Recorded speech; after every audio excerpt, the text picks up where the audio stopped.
be here now. Just be here now.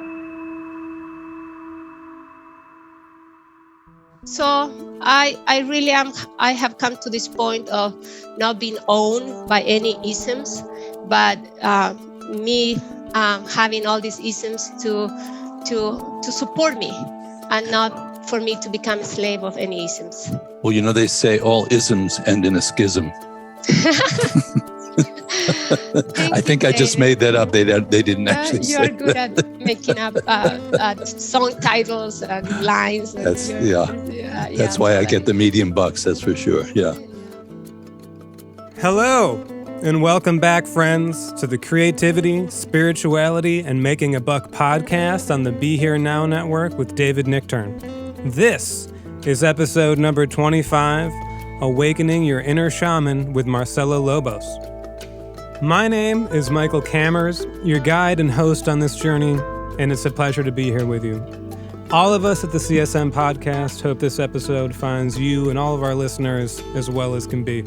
We are very excited to be sharing this conversation with Marcela, who is a shaman and teacher rooted in the traditions of the Andes of Peru and Chile. She just released a new book entitled Awakening Your Inner Shaman, A Woman's Journey of Self-Discovery Through the Medicine Wheel. In this book, she tells the story of her journey of alchemizing her pain and sorrows into sources of wisdom and compassion through the lens of the shamanic medicine wheel, as well as Joseph Campbell's archetypal exposition of the hero's journey. David and Marcela are close friends, as you'll hear. The conversation unfolds very warmly. While Marcela lays out her story in this discussion, it's worth mentioning that on her journey, she founded the Four Winds Society with her partner, Alberto Violdo, who was a guest on episode 18 of this podcast. At the Four Winds Society, they wed ancient wisdom and modern science to transform the world by bringing exceptional joy and health to everyone they work with. That's probably enough to set the table for this episode. However, I think it's worth defining, or at least contextualizing, what shamanism is briefly out front here for you, before we take a deep dive. So, I asked Marcela via email if she could share a few words about what shamanism is for the intro, and this is what she shared. Shamanism is the ancient wisdom tradition of the Americas, providing healing to the individual and balance to the community, connecting the visible with the invisible, and the mundane to the divine. So, there you have it.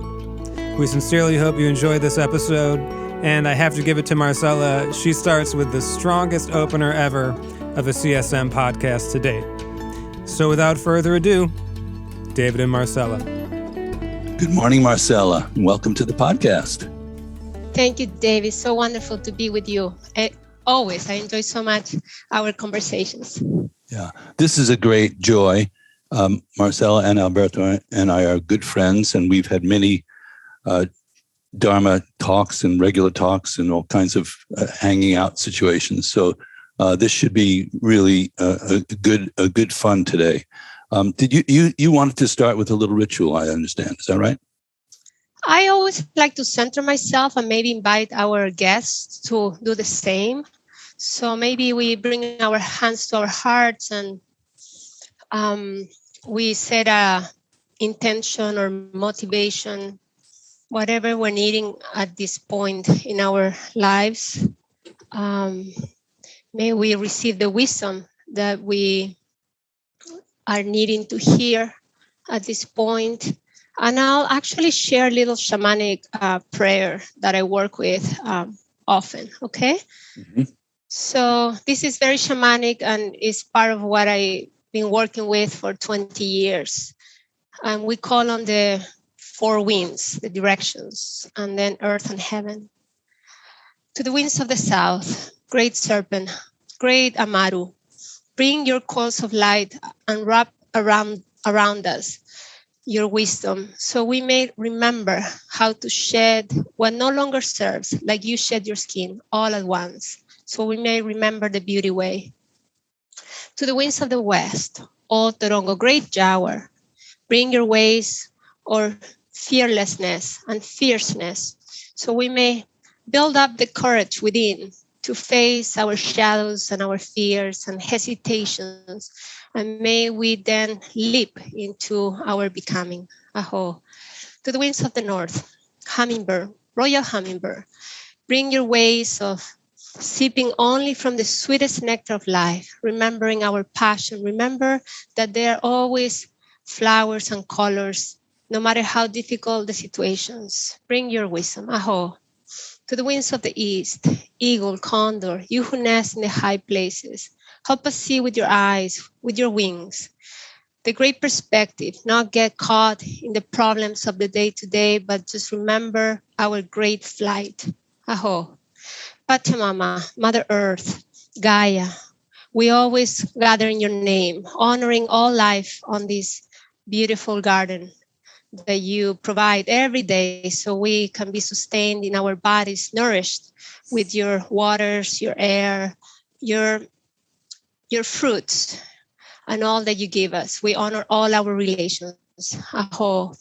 To the great heavens, great Mother, great Father, bring your light and inspiration to all of us. May we breathe in, be inspired by the love that you are, that unconditional and universal love that creates, that sustains, that destroys, and that incubates new life. Aho.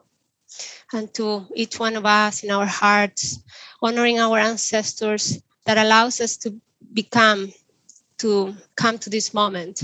And to our children's children, may you come and whisper that which we have forgotten, that is important for us to offer a healthy world for you and beyond. Aho. Thank you, David. Complete teaching in itself. So powerful. It centers us, huh? It grounds us. It's like this is how we create sacred space. So it's kind of like, instead of walking into a building that we call church, we build a church around us. We build a temple of light, of harmony within. And these are our allies in South America, the four great archetypes: serpent, jaguar, hummingbird, eagle, and then, of course, always our ground of being is Mother Earth and Spirit. As we've discussed in the past, there are so many commonalities between the shamanic tradition and the Tibetan Buddhist tradition, particularly the shamanic dimensions of that, and particularly the Shambhala teachings that I studied, which also have four animal dignities, they're called. Really? It's tiger, lion, Garuda, and dragon. Oh, wow. And someday we should just go correlate those two. Because I know there are commonalities. And it's a way to cultivate the path of the warrior. That's explicitly what they are. We also walk the path of the warrior, the luminous warrior, the one that walks, though we may be afraid, we choose love rather than acting from fear, rather than reacting. And I know Buddhism also is very much into override the poisons, the hatred and ignorance, and act from a place of more awareness and compassion, right? So yes, a lot of commonalities. And I think it is because reality is one. So different people have created different maps of the same reality. So how can it not be similar? Yeah. Well, it's of course, there are people over the years who've tried to correlate a lot of these, both archaeologically, historically, traditionally. And of course, we live in a modern world in which all these points are accessible to us, which was not the case 500 years ago.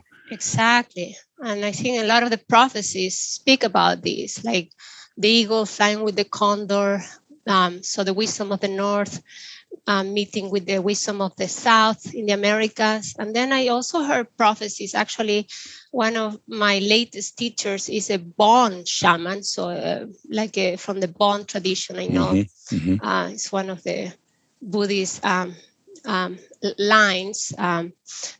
So they also, I learned from this Geshe how they hold the prophecy. It's not a well-known prophecy, but of the Tibetan people having, or the Himalayan people having half of the stone, and the other half of the stone is in the west. Oh. So how do these two halves come together? And I feel that I'm not an expert about that prophecy, but it is a metaphor of what's happening, like all the traditions coming together, so we can really figure out how to go through this great rite of passage that is asking us to die to whom we have been, so we can be reborn into who we need to be able to sustain life in this planet. So is the death a metaphor, or do we literally have to follow the trail of the phoenix and pass away from the body? Well, this is individual, I think. So is for the world is like it's at all levels, because physically we are experiencing so much illness. It's not just the virus with its Delta variant, but we're in a very sick world because we are breathing polluted air, drinking polluted water, and just eating very modified food and with a lot of artificial stuff in them. So of course the body is not happy, and some people just don't make it, right? No. But then also at a mind level, the level of thought and feelings, emotions, we are due a new paradigm. We are due a new way of thinking, economy, thinking, lifestyle, thinking. So everything is so messed up these days, how we have lost touch with our roots, with the earth, with what really sustains us in this world, in this life. So it's not only about learning to meditate and remembering that we are ultimately just spacious, emptiness, and so forth, but it is also about being embodied, right? So how we remember to be embodied. And I think shamanism is a gift in that way, because everything is it's an embodied practice. It's really that connection with the earth, with the flowers, with the worms, with the insects. It's an animistic relationship. So even we speak to the stones and the rivers and the mountains and the forests, nothing is totally dead. Spirit is in everything. And then I feel like, well, the little I know about Buddhism has merged with tantric, yogic, and shamanic ancient practices. So they also they explore that realm, and the ideal is to be embodied. But a lot of the focus and what fascinates me actually is like the maps to the beyond and beyond, right? So I feel like shamanism has given me great roots, have really reconnected me with my roots, with herbs, with everything that the earth has to offer. But now I'm super curious about everything Buddhist, as far as like what can we explore beyond the beyond, beyond life on earth, and just like the ultimate possibilities as far as consciousness. Mm-hmm. Yeah. So when we spoke last week, you were sharing that you are spreading out your wings and looking into, I think it was 4 different sort of sources of wisdom and knowledge. Could you share that with everybody? Sure. So I grew up in the Andes of Chile. I grew up with mountains. When I was naive, I was hiking the mountains. When I learned that I had to go on a pilgrimage, not just conquer the mountain, but let the mountain conquer me. So a totally different relationship. But I grew up with the coldest ocean. I mean, right next to the Antarctica with penguins. And I was swimming as a kid. I would let the ocean just toss me around, and I would have purple lips, and I'll be shivering, but I will not get out of the water. So I grew up with the elements. I grew up with the winds. I really grew up in that nature. And I think that shaped me in a way. And it really made me have a very open disposition for shamanism. And then in the other hand, I grew up in a very Western materialistic paradigm, like most people in this Western civilization, and all the do's and the don'ts and a dictatorship. Actually, I grew up in this. For the first 18 years of my life, I was in this very oppressive environment of Augusto Pinochet was the dictator in Chile. And so very narrow mind, very poor cultural life, very little artistic expression, because all the artists left Chile because, artistic expression is freedom. So of course you couldn't be free, and they all left the country. So I call it the dark ages, or of Chile, as far as cultivating the arts within and expressing all of that. So, but of course my soul knew better. And at age 18, I didn't know why, but I felt this urge and need to go explore the world. And I was a bit crazy. I have always been, and I like that actually. So on my own, by myself, I just decided to go to the US and surf in California. So I ended up in California with my surfboard. Yeah. And I had a lot of happenings and mishappenings, of course, a lot of lessons. And then eventually I married a surfer. And this was my prince, beautiful, blonde, blue-eyed surfer, coming from South America. Everybody's so brown and dark. He was like the dream prince. And then... Isn't that funny how we always look for the opposite? Yeah, completely. And he, of course, had his dark side. And then I ran into his dark side. And my life was really difficult then. And I had 2 children with him. And then I was in my dark night of the soul. So that's when I was really in a very low place, considering even taking my own life because I was so desperate. And at that point is when the shamanic path came into my life. So, good timing. Yeah. So to answer your question, I love I have such love for this tradition that I walked for 20 years so far, and deep and steep with shamans from the Andes of Peru and Chile and in the jungles. So it's been my life, and I have been teaching for 15 years now in my husband's school, the Four Winds Society. So obviously I divorced and married Alberto Villoldo. But I feel like after all these years, my soul it wants to keep exploring and growing. So it's like when you go to school, you go to university and you study economy, and then you practice for 20 years. And that doesn't mean that you don't learn something else. Like you have hobbies like photography or that you learn to fly a plane. So it doesn't mean like you are trapped in the box of economy for the rest of your life. So that's what it is for me. I feel like shamanism and economists will always be an economist. They always have that wisdom, right? So the shamanic wisdom is with me. I know it will always be with me.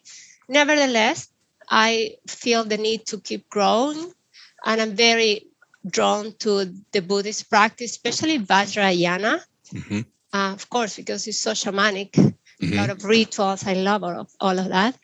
And at the same time, I began as a yogi, in my 20s. In California, I learned the path of yoga, and I was loving it so much. I was practicing ashtanga, learning about the Yoga Sutras of Patanjali. So I had that in place when I ran into shamanism. And so I feel like myself, like I'm a yogi, I'm a shaman, I'm becoming a Buddhist, not to get into another box, but just to have access to these conversations and being with the Sangha that is worldwide and exciting. And also I feel so much like a mystic, like the person who honors the mystery as the mystery and doesn't try to understand it and box it like other traditions do. So just who represents that for you? Who represents? So there are so many mystics like Kabir, Rumi, even more than Rumi. One of his beloved Shams of Tabriz. So who taught Rumi to go to the tavern and find God in the wine and not just in the text. So so many inspirations and nowadays, one of my inspirations is Andrew Harvey. I love his work. I speak with him once in a while. So I really am. I have come to this point of not being owned by any isms, but me having all these isms to support me, and not for me to become a slave of any isms. Well, they say all isms end in a schism. I think I just made that up. They didn't actually say you're good at making up song titles and lines. And that's why I get the medium bucks. That's for sure. Yeah. So, there's an expression in the Buddhist tradition. All dharmas agree at one point. It's actually a Lojong slogan. So you're studying these various dharmas. For people who don't know what dharma means, it just means a relationship to truth and sometimes a particular method, like you could have Buddha Dharma or other types of Dharma. And in general, it's sort of broken into, you could say, lower and higher Dharma, only in the sense the lower one is sort of practical and earthy, and the higher one might be closer to how spirituality or mind works. So what is the one point they all agree at? Well, if they don't agree in reality, then they're all lost in some just illusion. So that's what I mean. It's like who's serving who, and at the end of the day, as a mystic, I have to say that all these beautiful traditions may be like a vehicle in the ocean to navigate the great unknown, the great waters, but in the end, the really courageous ones plunges straight into the waters and learns to even with the sharks, and that is the greatest courage for me. So yes, then I get in another boat and I enjoy a rest and being guided, but at the same time having the courage to plunge into the known on yourself. And I think that's a little bit my life. I'm most faithful unto my own experience. And I think Buddha and all the luminous ones, Christ and all the luminaries really said that, this is my experience. These are my teachings. These are my maps. Here are for you to use them as they serve you, but ultimately only you can find ultimate reality on your, Do you know the Van Morrison song, As We Sail Into the Mystic? Have you ever heard it? Maybe, but I don't recognize the words. Isn't that a great title, right? It's something you sail into. It's a great way of saying it in a way. You sail into. Yeah. Or otherwise you're speeding to, like Jonah and the whale, like he was in the boat, he was being sailed to it, and then he, of course, was escaping his dharma, his mission, sacred mission, and then he incurred the wrath of the spirit. What was Jonah's sacred mission? He had to God had asked him to go to tell the people in Nineveh that they will experience what we're experiencing today, this great upheaval, chaos, and distraction, because they have become greedy and out of harmony. So he said, I don't want to go tell those guys what to do, because I don't like those guys. So he got on a boat and went on the opposite direction, and then the wrath of God was witnessed, and then the sailors and the captain say, who has incurred the wrath of God? And Jonah knew that if he didn't say it was me, everybody will be like plunged into the water. So he said it was me, and he jumped into the waters. And then, let's keep going then. And then the whale swallowed him at that point? Yeah. So he spent his dark night of the soul 3 days inside the belly of the whale. And of course, in the jungles of Peru, I learned that when it's dark is when you do your deep work, your advanced work. Because if you are in a movie theater and you are projecting a movie, but the lights are on, all you're seeing are the walls and the chairs and the other people eating popcorn. But, but if you turn off the lights, you can see the movie. And of course, that movie is our inner movie. So when in the Andes, when they're teaching their apprentices, okay, they start working medicine plants in the daytime. So if they want to open their eyes and see other people and trees, they can. But at night, there's no escape. So that's advanced training. Well, so this brings us to your new book, which is just out. When was it released? In May. In May, so just very recently. It's called Awakening Your Inner Shaman. It's a very powerful interweaving of your personal story. I learned a lot of things about you that I didn't know, like that you were a surfer. I never knew that, and also then the classical, I'm going to say, teachings of shamanism seem to be well presented in there. So is that accurate to say it's an interweaving of your personal story with the path of the shaman? Yes, very much so. So again, for me, if these teachings do not apply to oneself, then what's the point? Mm-hmm. So I actually speak about the medicine wheel of South America, Southwest, Northeast, with their totem guide spirits, which we already call here serpent, jaguar, hummingbird, eagle. So I speak about all of that and the wisdom and the medicine of each of these directions. But also, of course, I have to say how did they help me get out of that dark night of the soul and that desperate situation with two little children and not knowing how to go about my life. So then also I introduce other people's stories. So it's not just about me. Yeah. So in each chapter, I say how this has helped so many other people. I have seen hundreds and thousands of people go through the medicine wheel as I guide them in the school, the Four Winds. And then I also say this is so universal. See, this is the hero's journey. This is a journey that is archetypal, and it has been available and around for thousands of years. Joseph Campbell did an extensive and tremendous and just mind-blowing amount of work to show how each one of these steps exists in traditions from around the world since ancient times until in all the mythologies of the indigenous peoples.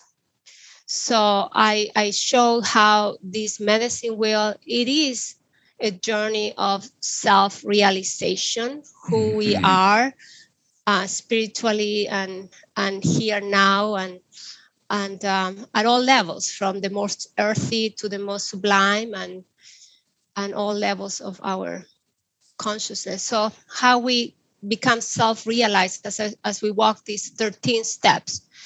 Joseph Campbell worked with 17 steps, but for me, I thought we could compress it to 13 steps and correlate them with the directions of the medicine wheel, south, west, northeast, 3 in each. And then the 13th step is in the middle, how we become a master of these teachings. And then we are not in one of the directions, but we are in the middle of the wheel, offering our gifts to the world. And I think, again, so universal that we are a hero, not because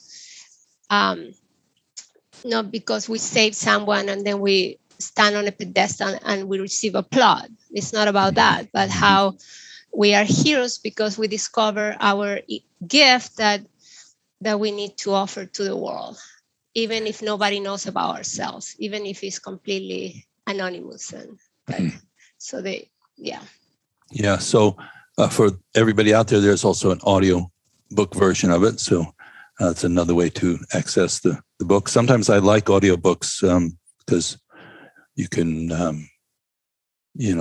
tune in while you're sitting outside or something like that, and or driving, which I do a lot of. So that's a rather complete journey you're picturing. It's ambitious, wouldn't you say? There's something ambitious about it.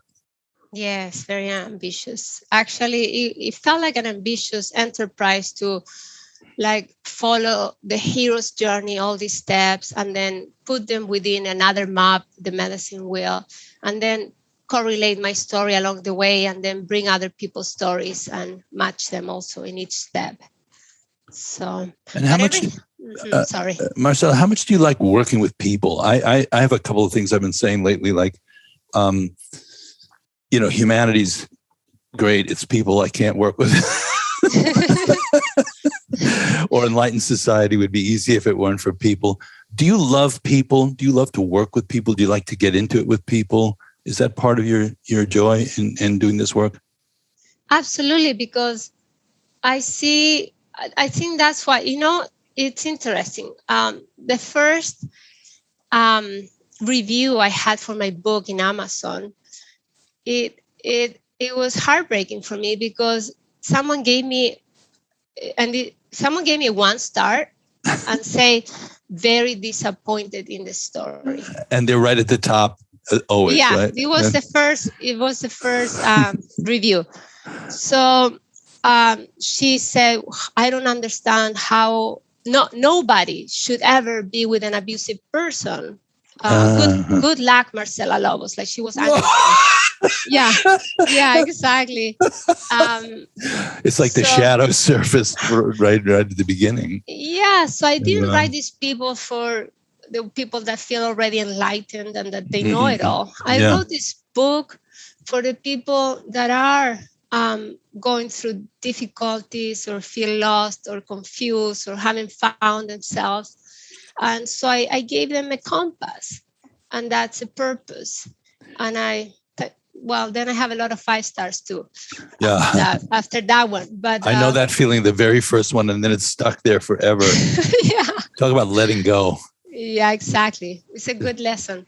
Well, and there's something about putting creative work out there that letting go is huge. You just have to move on.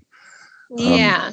Are you working on it? Oh, go ahead. I'm sorry. Yeah. So to answer your question, I think that's why being so low. Okay, David. So look, when I was a teenager, I went to the highest volcano in the world, 23,000 feet, with my snowboard. And I snowboarded down. I thought there was going to be more snow, but there wasn't. There was a lot of ice. And I snowboard ice, so you could say I had a world record on altitude snowboarding. I was surfing big waves. I was always with the boys surfing the big waves, and I was skydiving. And I studied journalism so I could be a war correspondent. So I had developed all these masculine and outer strength and physical strength. I was a triathlete because within myself, I felt so insecure, vulnerable, and disempowered that I was building this bulletproof person, this iron woman. I was becoming an iron woman. So like how someone that has a world record or had hiking the highest volcano in the world and snowboarding down, surfing big waves, jumping, I was sponsored to go to Alaska with my snowboard and just getting dropped at the top of these, cliffs of ice and snow in Alaska, in the Valdez Mountains, pregnant. I was 2 months pregnant. And then there I am with all the pros and all the boys snowboarding down the mountain, these like 3,000 drops. And so I was a bit crazy, yes. So for someone with that amount of outer strength, to fall so deep into misery, into the darkness of the well, to be stuck at a place of completely like not believing in myself and totally disempowered. So for someone so utterly empowered to end up so disempowered, that's why I share my story. Mm-hmm. Because if it happened to me, then I learned it can happen to any single one, that we fall so low. And then, of course, I had to start building my inner strength, my wisdom, feminine wisdom, which is totally different. My yin power, surrendering and so forth, and letting the world help me and not me having to conquer, do everything on my own. So what kind of, now that's your self-portrait there. And then I woke up this morning and couldn't stop thinking about working with other people. And in the shower, I came up with the idea for a new book about actually working with people as part of a spiritual path. That's so, it's so much elusive, that aspect of it, because we know ourselves, we working on ourselves, we can sort of see what's going on. And then you meet somebody and their, what you take to be their neurosis triggers some reactivity in yourself. So when you're working with people, what triggers you in somebody else? What is hard to work with when you meet somebody who's arrogant? Yeah, you know what I'm saying? Yeah, well, just to again finish, my experience gave me so much compassion for anybody. So now when I see people that are totally proud and arrogant or really victims, I really feel a lot of compassion. I think that is the ground of being to become a healer. And as a Buddhist, you know that inside of every person there is a Buddha. So the key for me is that I have tools. So it's not just me wanting to help them, but I do have many tools. And that's what the shamanic path taught me, tools to become a healer. So I don't feel triggered very much. I mean, I do, and every time we get triggered, of course, they're showing an aspect of us. So if I do get triggers, it's about those people that just talk and tell their story and don't ever stop, and they just are wrapped in their story and do not let you begin the work. But I know how to stop them. But of course, maybe that's me. That's me talking. So I wonder if it's just generically true that we get triggered by things that remind us of ourselves, which is that's quite a powerful thing to recognize, which means every time you're triggered, you're in a great learning situation. Totally. And that is what depth psychology teaches. And that's one of my passions as well. Mm-hmm. Like how we are in this, how we have to become aware that when we get triggered, it's because there's something that we haven't resolved completely within our own psyche. And for example, like if I get really annoyed by people lying, is it because I was lied to at some point? I really hurt and I haven't healed that hurt yet? Mm-hmm. Or is it because my uncle was lying all the time and that really bothered me? So it's something within me that's getting triggered because someone else is in front of the same person lying and doesn't get triggered at all. So it's very personal what we get triggered about. And that is really always, like you said, such a gift. It shows us where we still have to work on ourselves. So I always cherish those people that are showing me what I haven't mastered yet in myself. It's usually the kind of gift that we look for the return address on. We send it back to the person who sent it. Yeah. This is so challenging, this part of it. And, I think people say this, but then when in the workplace, which is sort of what I was thinking about this morning, this is the most challenging. People spend 8-10 hours of their day working. And working with people, like in both of our cases, we're working to present these transformational kind of teachings. And then you go, okay, how much can we infuse the workplace? Yeah. Those interactions with the principles that we're trying to present to the public. I'm finding that's kind of my front line right now. Yeah. It is challenging, and I guess that there is a point in which you can become very much a martyr if you always like blame yourself. No, this is me, this is me, this is me. Right. So that's the other side of the coin of like, of course, I'm going to review myself and see where I'm hurting. And that's why I get so annoyed. But in the other side of the coin, like, I need to know how to put boundaries, healthy boundaries. So and speaking of healthy boundaries, and I'm so curious about the shamanic tradition because I'm very drawn to it, as you know, and I've done some of your work, your and Alberto's workshops, and I feel very happy and healthy being a student there and seeing what I can learn. And what does the shamanic tradition say about intimate relationships and sexuality? Is there any sort of track there, or is that more secret things or inner things? Yes, of course. So, of course, we're having an energetic interaction, and very profound one when we have sexual relationships.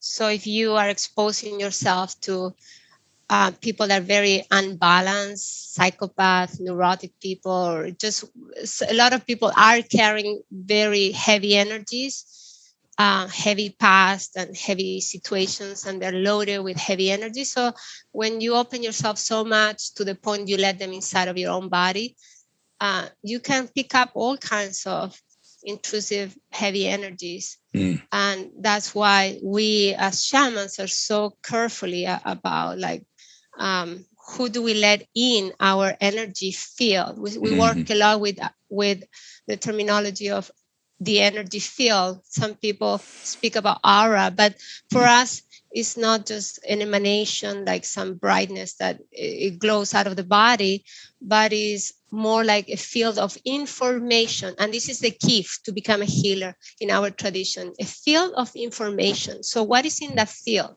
So when you meet a stranger, when you become trained as a shaman, you pick up, okay, this person has really heavy energies. Maybe some of these is just cultural stuff that they picked up, or I mean, there's things that are very strange, like, or not so strange, like elementals. For example, even me, at one point I went to a beautiful hot springs in California, and I was bathing in the hot springs. And then when I came out, so a very like benefic environment, beautiful nature and hot springs. But I came out of the hot spring and I felt very uneasy. I felt like something was just dancing inside of me, and I was not able to sit still, and I was kind of like feeling all wiggly. And I had picked up an elemental, a water elemental that was dancing inside of me. So that's not like, so that's an intrusive energy, but without like like no evil charge of any kind. But then there are other, all these intrusive energies, what they are, like parasites, and they're hungry or they're scared. So we learn to, part of our healing toolbox is knowing how to recognize these intrusive energies and how to extract them. So some people I have found, I have worked with people that are schizophrenic, and you find like amounts of like portals in these people, and all kinds of energies coming through. So, or other people that are really, really angry. Of course, there are a lot of negative energies that feed on anger or fear. So when I work with people that are really charged in a negative way, I end up doing a lot of extraction work. I call them passengers sometimes. Passengers, totally. That person has some passengers. Totally. And these passengers could be very demonic and very nasty, or it can be very just naive or like neutral, like this water elemental I got. But the Catholics, you know how they learn to do, what do they call it when they go with the saint water, with the this christening or purification? Yeah, with they go around with the cross and calling on Jesus' name. I mandate that you get out of this body, and then they have all this magic and exorcism. Water exorcism. Yes. So we do exorcism, but in a different way. We understand that the energy that we're pulling out is just hungry or angry, and also so sometimes we end up with two clients. The client that is being exercised, and then the energy, the entity that we're exercising. Well, don't you find that you have to be just so open and clear to be able to take that on yourself, or otherwise they just come and live with you? Well, David, thank you. So we don't. So this is the other key for us, and I know in Buddhism too. We don't work alone. We work with the lineage. Yeah. Otherwise, it will be brutal to do this kind of work. So I will never face this kind of situations if I didn't call my lineage first. Wow. So and there are different levels in this lineage. You have the level of the healer, then you have the level of the one that is the keeper of the altar for the community, calling on the harmony for the day for everybody, not just being the healer one-on-one, but like let's keep the torch, the light for the community, being an oasis of consciousness for the community. Then the next level is the wisdom keeper that really has come to this place of being able to speak with the major spirits. So they actually usually, because this is an Andean tradition in the mountains, they end up with a tutelary deity, like a keeper of a mountain, like a spirit that lives in the mountain, like the spirit of specific mountain that is very powerful and ancient, and that spirit protects the healer and speaks to him, to her in the dream time, and gives messages. So we really don't work alone, not just with the lineage of healers from before, but with the mountain. We work with the force and the wisdom and the love of Pachamama, Mother Earth. We work with angelic beings. We work with so many levels of spiritual aid and help. And so, yes, that's why shamans could do some powerful work out there, and because it's a bigger force. It's not just one person. Yeah, I would say I'm nobody without all these allies. Nobody without the allies. Yeah. I think you're illuminating, probably for many people, some very deep aspects of the tradition that you're drawing from. And to me, it's I've studied different things. As you know, I studied. I've been studying with a Chinese teacher named Sat Han for more than 20 years now for Qigong, Tai Chi, and Taoist studies. But the Chinese are very eclectic, so he's also a Buddhist. In China, sometimes the Taoists were protecting the Buddhists from being persecuted. There's a lot of crossover. And of course, the Chinese tradition goes way back to a shamanic tradition also. So right now, the time we're in seems so specific to me as that the principle of interdependence at a global level is, if I'm going to say all dharmas agree at one point, I'm going to choose that one right now. Interdependence at a global level is the main dharma that we all should be tuning into. What is the connection? What is our role in relation to making that a healthy connection? And I don't pretend to be anything other than an archivist of the different possibilities. However, for me, as you know, the workplace, very big deal. Everyday life, very big deal. I'm sort of less and less interested in studies that take us away out into kind of like elevated realms and alternate realities and things. I almost have no patience for it, to be honest with you. It's like, what is happening right here? Why is that person across the desk from me in a foul mood this morning? What's going on here? Why are countries fighting? Why are there different parties? What is going on our everyday life level? So this, to me, anybody who can bring medicine into that world is very valuable right now. Absolutely. So let me tell you my latest work, what I'm concentrating right now, what my second book is going to be about. Oh, great. Yeah. So it is that, David, because So these are initiations. We speak in Quechua in the Andes, and we speak about karpais. But if I had to karpai. So if I had to choose a word like more understandable to the Buddhist community, maybe these are energetic transmissions. They are, but empowerments. Empowerments. Okay. Yeah.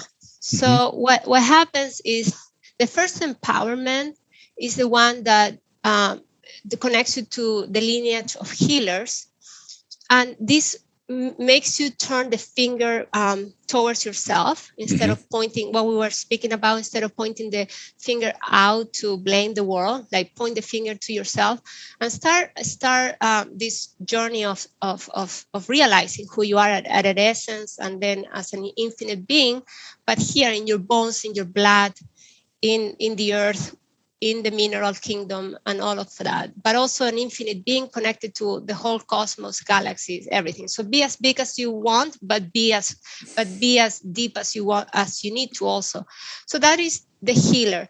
And then I was telling you about these different levels. So then the next empowerment forces you to not to stay in this narcissistic journey of like, and some people get stuck here, like they want to they always having something else to work on themselves. So with this next level, like, okay, now get your butt out of your own, no, your face out of your own, you know what I mean? Yeah. We know. So yeah, okay. So in a way, it's like drop the little walls of your little life and stop worrying too much about your cat, your children, your everything, and look at the neighbors. What is happening with your neighbors? What is happening in your town? What is happening in your village? And so we at this level, like, okay, we share, like, okay, what are we doing about it? What are we doing to make our community a better place for all? And then the next level of the wisdom keeper with the mountain. Okay, so what is happening in our region? How can we be an agent of good change for a bigger space, like not just my little town in Massachusetts, but maybe the whole East Coast, or the United States. And then the next level is like the Kurakakuyak, the earth keeper. Like, okay, but what about the people in Japan? What about the people in Turkey that just experienced fires? What about the other side of the world that is not separated from me? So we start like growing in our awareness, not just of the head and the news, but in the heart, like really, truly caring. And how this happens is not because only your motivation to care about the others in the other side of the world, but because of the lineages that we connect you with, that will force you to open yourself to be everything that you are, like interconnectedness, as you said. So like that, It's sort of close to Hinayana, Mahayana, and Vajrayana, which you just described. First start working with yourself, then you open to interpersonal dimension, and then you're really kind of prying your mind open to its original state, which is interdependence. That actually, it's interesting. My son, Ethan, who I don't know if you ever met Ethan, but I wish that we could spend some time together at some point. I met your son the other day, which was lovely. That was really nice. I'm looking forward to meeting Ethan for sure. Well, he wrote a book called The Interdependence, the Declaration of Interdependence. Oh, One City, Declaration of Interdependence. And he took the notion of egolessness, which is confusing, I think, to many, many people who get familiar with the idea of anatman, or non-fixed self, as a Buddhist tenet. And the flip side of it is interdependence, which is a positive state. But it's identifying the exact same phenomenon. You do not exist independently, really, on any level. And that's what it means, no self. There is no thing that is existing independently, substantially, and permanently. There just is no such thing. That's all the Buddha was saying. But looking at it as flipping it, interdependent, this is the big recognition. I think this is our transition that we're going through right now, is people moving from independent to interdependent consciousness. That's beautiful and so needed. Yes. It's hard work. Yeah.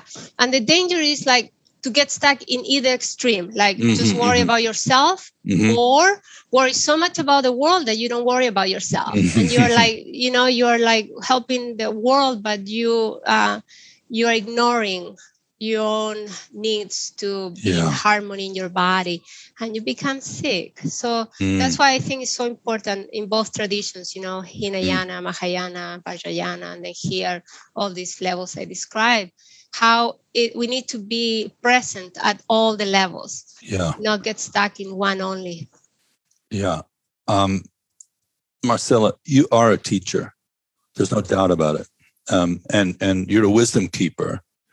And I am hoping that going forward, we're able to do some work together facing towards the public, because your perspective in my community would be so valued. The notion of the deeply, the mother lineage. That's what we call it. And Shambhala is a father and mother lineage. It's not masculine or feminine. It's not men or women. It has nothing to do with that particularity. But your voice has always been really healing to me. I just want to share that with you. And likewise, you're my brother, and I would be so honored and happy to teach by your side anytime. So may this be like right now, little. We are sowing the seed right now that we teach something together. Online or in person. Yeah. So I just want to close up by telling everybody to go read your book and to also tune in, because there's a lot of material with you teaching on your website too. And that's how people are accessing these things a lot these days. So the book is called Awakening Your Inner Shaman. It is on Hay House, which is our dear friend, both of our dear friend. In fact, probably one of the ways we know each other, Patty Gift, who's been on this podcast herself, at Hay House. And they're sold out. It's so popular, this book right now, that they're sold out, but you can order it. And there's also an audiobook. So please, all of you who are listening out there, tune into Marcela and also her lovely husband, Alberto Violdo, who are really speaking, almost with one heart and one voice. It's very unusual. Sometime I want to ask you what that's like to work that closely with somebody. I've had my own experience with it. It can be challenging. Yeah, it is beautiful and gut-wrenching sometimes. So we'll leave that for podcast number 2. But I love both of you so much, and I appreciate the work that you're doing. And it's been really a joy to have you on the podcast. Thank you so much. Thank you, David. Much love to you and my dear Monica's sister. I love her too, and I love you. There you have it, folks. Episode number 25 of the Creativity, Spirituality, and Making a Buck podcast featuring Marcela Lobos. If you liked this episode and are interested in hearing more about the shamanic tradition, we encourage you to head over to episode 18 of this podcast with her partner, Alberto Violdo. Him and David have quite a compelling conversation in that episode, and you may enjoy it. If you'd like to learn more about Marcela, you can head over to marcelalobos.com.